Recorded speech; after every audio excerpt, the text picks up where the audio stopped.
Well, hey there, and welcome to another Monday Meandering with Alec and Josh. Today, we are going to go on to the topic of abiding, what it means to rest and to remain in Jesus. And so, we're going to be reading out of John chapter 15 today, and we're going to try and keep today's meandering maybe a little bit shorter. Uh, as, we'll see how long we meander, really. I don't know. I feel like we say that every week, though. We believe one day we'll be able to keep one of these short and sweet. Coming out of yesterday's sermon and talking about the idea of holiness, looking at that early bit in First Peter, there's this really important piece of that I think Jesus really highlights in John 15. And we're just going to read verse 5. It says, "I am the vine, you are the branches. Whoever abides in me and I in him, he it is that bears much fruit. For apart from me, you can do nothing." And I just think that's such an important reminder. Yeah, for sure. Yeah, and I mean, I've spent time in an actual vineyard, just with family members that have owned one, and like, it takes a lot of work to take care of like even a single plant, let alone a whole vineyard of plants and stuff. And of course, you have like your main plant that's rooted deep down, and there had been some that were sick that we had to rip out or whatever, and it takes a lot of work to get them out of the ground. But for each plant, there's a main branch that comes off of it, and each branch has only a few shoots that you can allow to grow so that the fruit is good. And I think you can see that reflective in our own lives as well. Like if Jesus, right, he says, "I am the vine," and we are the branches that come off. And from those branches that come off, there are some shoots. But the main thing is that we're rooted in Jesus as the main vine. Yeah. Right. And I think we can see those shoots as other things that might show, where we're rooted. Like the fruits of being a Christian, of being, remaining in Jesus or abiding in Jesus.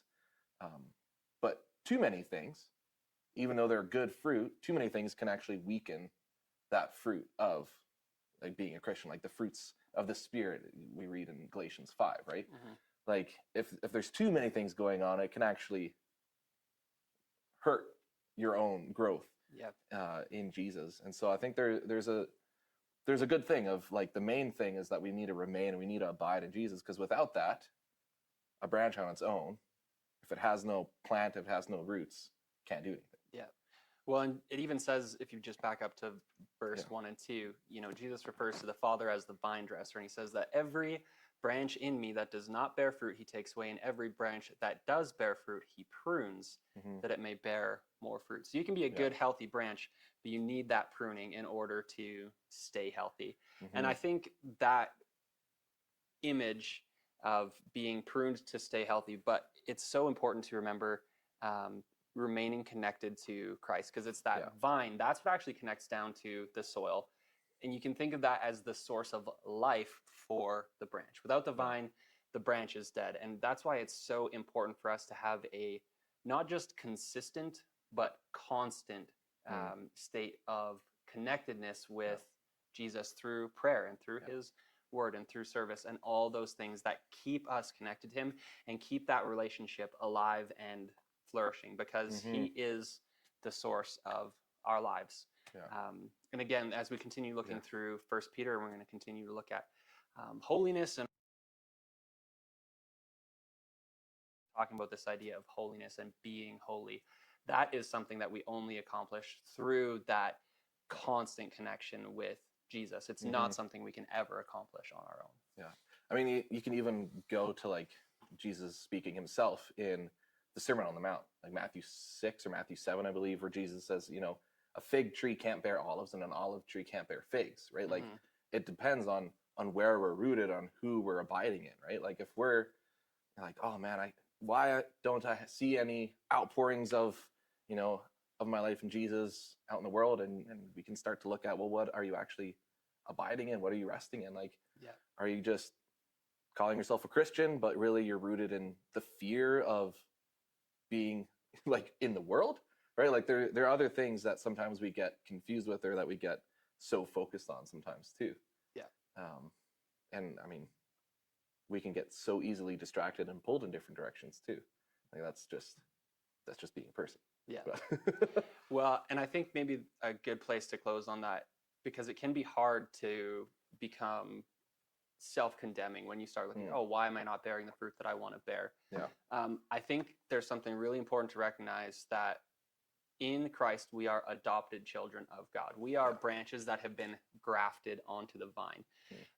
And so with that kind of imagery being in mind, you can be a branch that has fallen or been taken off of another plant and is grafted onto the vine that is Jesus, and begin to receive that life in him. So just because you're looking at the fruit right now and you're like, it's not there, or you don't have that faith, or you have questions, or all these kinds of things, maybe you're a branch that's being pruned, or maybe you do need to recognize, like, I haven't been grafted onto that vine. You haven't grown much since, right? Since coming to Jesus or whatever it is. Yeah. 100%. But none of that is impossible, and it all starts with that root and core, super important idea of just remaining with, abiding with, sticking like glue to Jesus Christ. Yeah, I think we could take this analogy and spiral away too, but maybe that's why Jesus just keeps it simple. Like, I'm the vine, you're the branches. You have to remain in me. And that's just our encouragement for you this week, that if you do have some of those questions and doubts, like, that's a part of life too. That's a part of being Christian. Like, we do have those questions, and it depends on where we look for those answers, right? And if we're looking in Jesus for those answers, that's the best place to go. We would love to be able to help find your answers too. Like, if you have questions about faith or just about life or whatever's going on, we'd love to sit down and we'd love to connect with you and chat with you. And we're here in the office Monday to Thursday, 9 to 4. We can even chat at church on Sunday before or after the service. But we just, like, that's our encouragement for you this week, is just to maybe take a step back this week and just abide and just remain in Jesus, whether that's in your prayer, in your worship, or just taking time out of your day to just sit and listen to what he has to say to you this week.